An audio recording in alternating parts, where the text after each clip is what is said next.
Live from the studios of NBC 12 and ABC 25, this is a First Coast News weather update, tracking the tropics.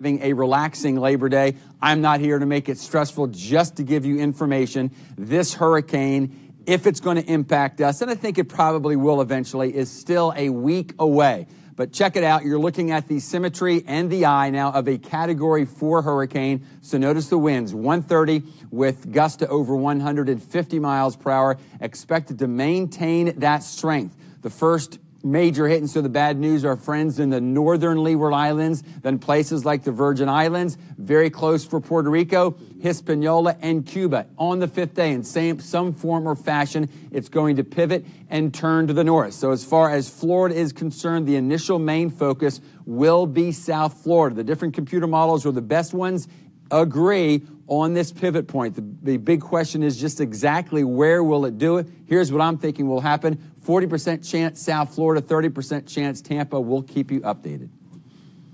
This has been a First Coast News severe weather update, tracking the tropics. We now return to regular programming.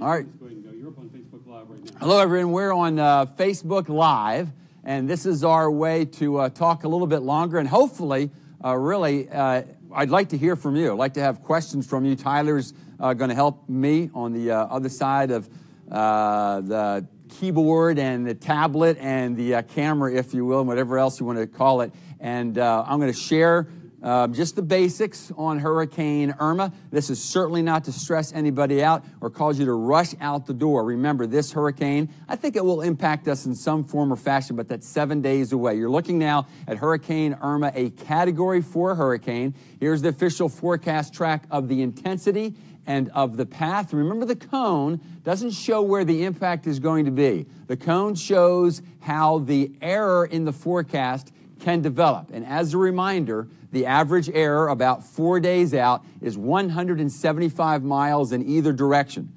Almost 200 miles in either direction on the fifth day. That may sound like a lot, but that's actually what the 3-day error used to be. So conditions are improving. Nonetheless, after the northern Leeward Islands and then the Virgin Islands, both U.S. and British Virgin Islands will probably be hit very hard. The eye going to go very close to at least the north coast of Puerto Rico, and then very close to or just to the north of Hispaniola, and then right along or maybe into Cuba. At some point, probably on Saturday, this hurricane is going to pivot. We're pretty sure Cuba, Florida Straits, maybe the Southwest Bahamas, and or South Florida, and make a turn to the north. That's why, at least initially, not only as far as Florida, but really as far as the U.S. East coastline now, it looks rather definitive, but at least as far as the U.S. and looking at the best computer models, this is what we mean by the spaghetti models. Kind of looks like spaghetti here. And I'm only showing you the best. I'm not going to show you all the other ones. There's some older models that we can still show you, but they're older and they're just not as good. These are the best, and I think pretty incredible general agreement in about the 4 to 5 day time frame. Okay, so that's the spaghetti models. This is the model that has been handling this hurricane best so far. Handled Matthew best. Handled, for that matter, the tragedy with El Faro. That is the European model. You can follow it yourself. This is the eye and the eye wall. Watch the pivot to the north. This is why South Florida, especially the Miami and Palm Beach area, under this scenario would be hit hardest. Maybe not quite as intense as Andrew, but close, and much larger than Andrew. And then heading to the north and northeast, Now, this would still be a big deal for us, but with it coming from the south as opposed to the southeast, at least the catastrophic storm surge would not be there.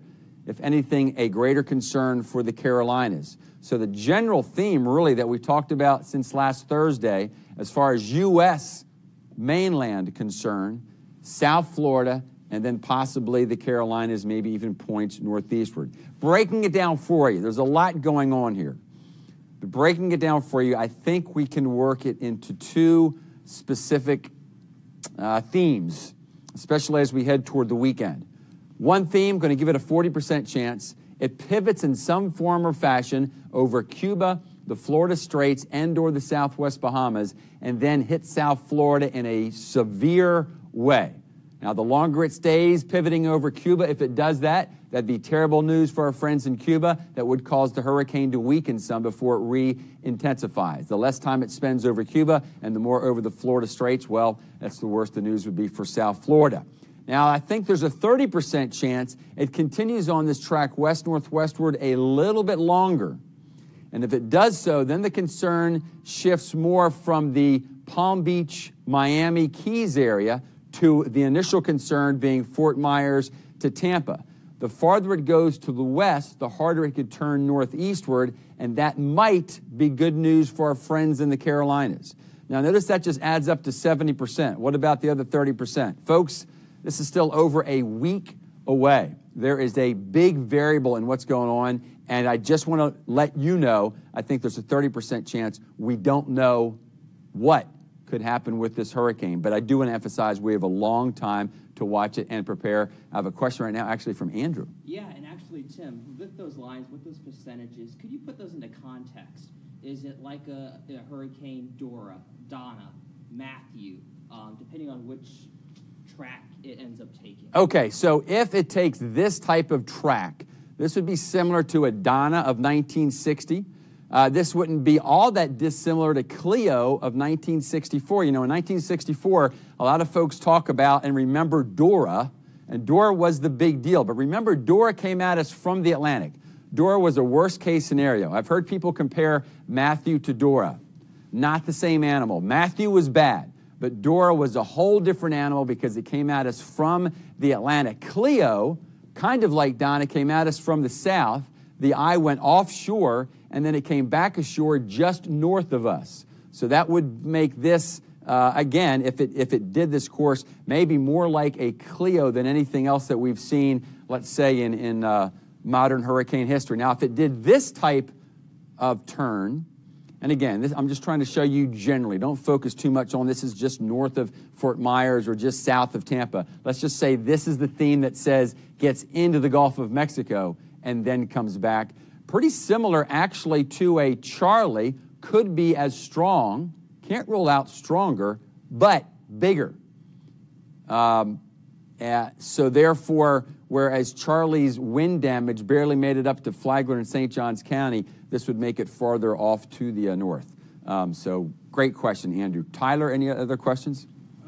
We are wanting to see if, is it going to be worse than Matthew was for us at this point? Okay, so the question is it going to be worse than Matthew for us? That depends on where you live. I think for those of you west of I-95 that tended to not have much in the way of wind damage, certainly didn't have much storm surge problem, if this went exactly as we've shown coming at us from South Florida, this is going to be another graphic here.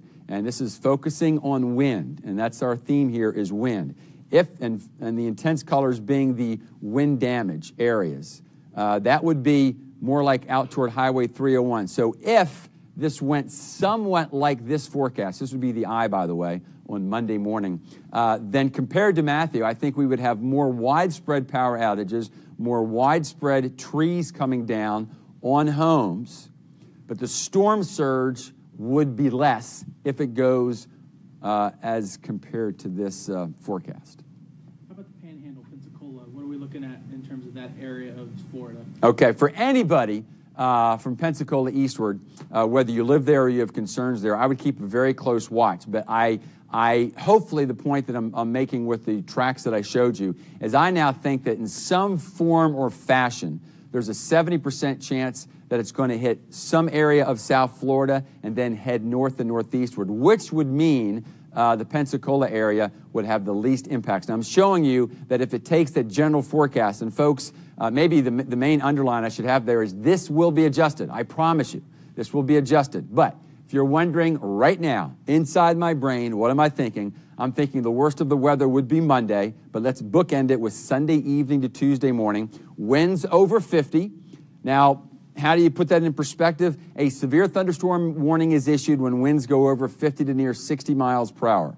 So this would mean like a severe thunderstorm lasting for about 12 to 24 hours. You asked about storm surge. At this point, I'm thinking 2 to 5 feet. The storm surge with Andrew in some places got up to 7. Again, stay tuned with adjustments. Rainfall totals, 6 to 12 inches. I know that's nothing like what we saw with Harvey, but that would cause some considerable problems. What about concerns? We have some concerns about St. Augustine and flooding. What can you tell us about that? Okay, when we use the term flooding, I'm going to be more specific than that. There's flooding from storm surge, and as I just showed you, if it comes at us from the south and the south-southwest, I don't think the storm surge would be as bad as it was with Matthew. As far as rainfall flooding, with 6 to 12 inches and basically an extremely strong nor'easter, we could certainly see some significant street flooding. Andrew. Yeah, and just to add, we just got this in. So if you're in the state of Florida, you are now under a state of emergency. The governor has issued that for all 67 counties. He says it'll help them prepare and gather resources as the storm approaches. Okay, so my understanding is a state of emergency isn't anything that us individuals will do, but it means the state is doing all it can way early. They're looking at this. They can amass resources, so they're taking this seriously. Okay, so folks, just to underline that, I think that's just good news. I don't think that's reason to panic at all. In fact, if you're out there enjoying your Labor Day, and hopefully you are, you will continue to do that. Because I think the earliest any hurricane watch for us would not be issued until Saturday. And remember, a hurricane watch will be issued 48 hours before tropical storm force winds, that's gale force winds, that gives you plenty of time Tuesday through Friday. I would say if you were going to do some shopping anyhow Tuesday through Friday, then that's when you prepare your hurricane kit. And really Tuesday through Friday, plenty of time then to prepare for if you have special needs. If you have a loved one who has special needs, like what if the power does go out? What if you have a loved one that isn't mobile? How are you going to move them? How are you going to move yourself? I think you have plenty of time between Tuesday and Friday to get that done. So that's all we mean by don't panic. Don't suddenly change your plans if now you're suddenly hearing about this. And again, the worst of the weather, I think, would be Sunday evening through Tuesday morning. Tyler, time for anything else? Okay, that's plenty. So we are going, when's our next Facebook Live going to be? 8 o'clock. Okay, 8 o'clock or 9? 8 or 9. Okay, 8 o'clock or 9, maybe this far out, we're going to make it more toward 9 just to give the computer model some time. We, of course, will be back on the air on First Coast News at 6. And just as a finish, I'm going to get out of the way. This is what our 7-day outlook will look. Notice the cool front arrives late Thursday. That cool front will be a significant player on just what the hurricane does when it comes toward the north. But these are the numbers that I'm forecasting now. Again, please come back any way you can for updates.